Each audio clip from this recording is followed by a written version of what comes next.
জীবন আমাদের ছোট্ট, তাই এটি এমন মানুষদের সাথে ব্যয় করুন যারা আপনাকে হাসায় এবং ভালোবাসে। জীবন আমাদের এমন কিছু শিক্ষা দেয় যে নিজেকে নিয়ে সুখী থাকো, আর কারোর কাছে কোনো আশা বা প্রত্যাশা এই দুটো জিনিসই রেখো না।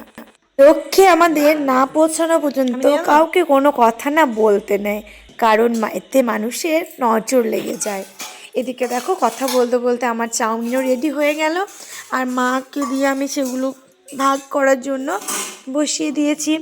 কারণ মা এই দাওয়াটা খুব সুন্দর, মানে সবাইকে পরিবেশনটা খুব সুন্দরই করে। আর আমাদের বাড়িতে তো তোমরা জানো আমরা অনেকগুলো সদস্য, প্রায় 10 জনের মতো। কাকিমা আজ খাবে না, তাই জন্য কাকিমারটা দেওয়া হয়নি।